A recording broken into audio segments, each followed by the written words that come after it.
Janning, you may proceed.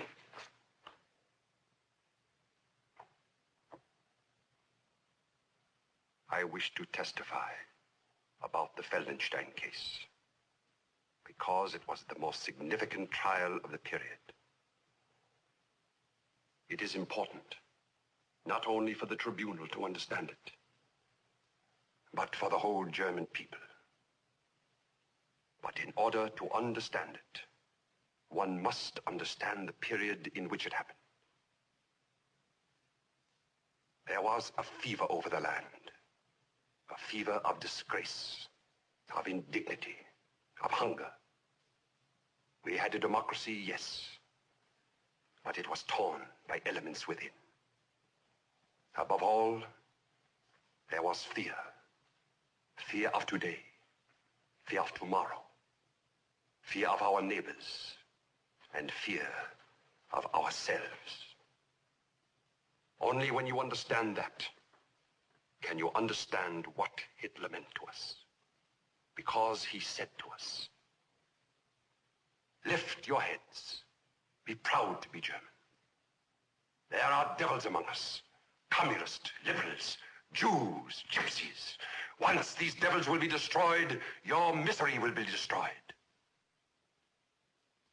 It was the old, old story of the sacrificial lamb. What about those of us who knew better? We who knew the words were lies and worse than lies? Why did we sit silent? Why did we take part? Because we loved our country. What difference does it make if a few political extremists lose their rights?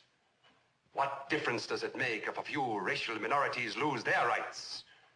It is only a passing phase. It is only a stage we are going through.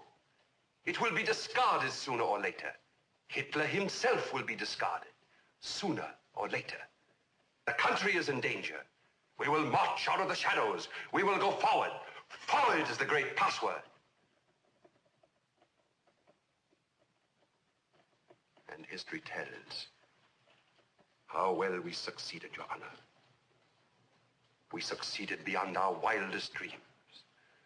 The very elements of hate and power about Hitler that mesmerized Germany, mesmerized the world. We found ourselves with sudden powerful allies. Things that had been denied to us as a democracy were open to us now. The world said, go ahead. Take it. Take it! Take Sudetenland. Take the Rhineland. Remilitarize it. Take all of Austria. Take it!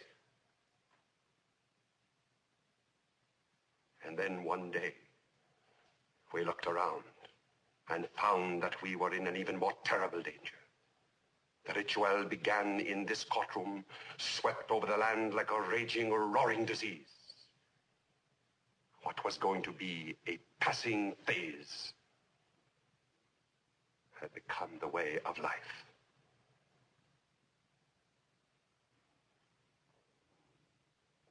Your Honor, I was content to sit silent during this trial. I was content to tend my roses. I was even content to let counsel try to save my name. Until I realized that in order to save it, you would have to raise the specter again. You have seen him do it. He has done it here in this courtroom. He has suggested that the Third Reich worked for the benefit of people.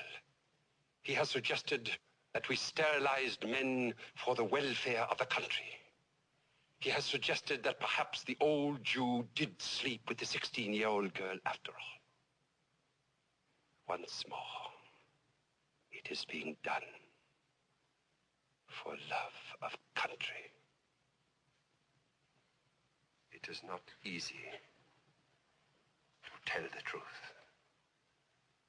But if there is to be any salvation for Germany, we who know our guilt must admit it, whatever the pain, and humiliation.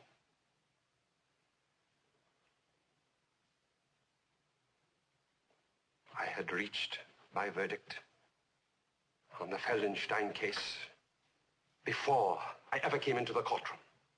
I would have found him guilty, whatever the evidence. It was not a trial at all. It was a sacrificial ritual in which Feldenstein, the Jew, was the helpless victim. Your Honor, I must interrupt. The defendant is not aware of what he's saying. He's not aware of the implications. I am aware. I am aware. My counsel would have you believe we were not aware of the concentration camps. Not aware. Where were we? Where were we when Hitler began shrieking his hate in the Reichstag? Where were we when our neighbors were being dragged out in the middle of the night to Dachau? Where were we when every village in Germany has a railroad terminal where cattle cars were filled with children being carried off to their extermination? Where were we when they cried out in the night to us? Were we deaf, dumb, blind? Your Honor, I must protest. My counsel says we were not aware of the extermination of the millions. He would give you the excuse. We were only aware of the extermination of the hundreds. Does that make us any the less guilty? Maybe we didn't know the details.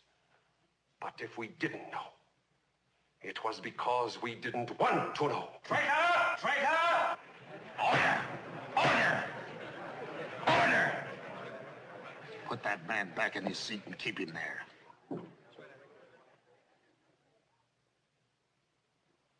I am going to tell them the truth.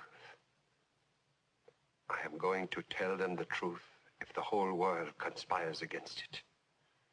I am going to tell them the truth about their ministry of justice.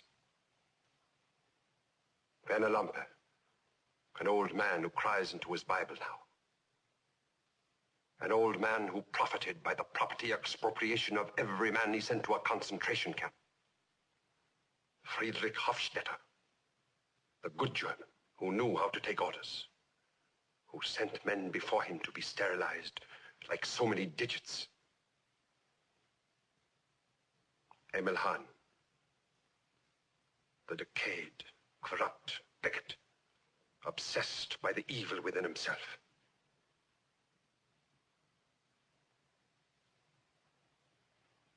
And Ernst Janning,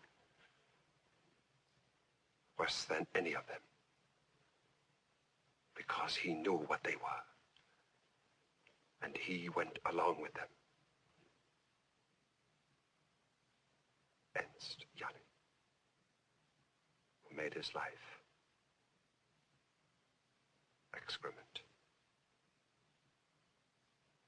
because he walked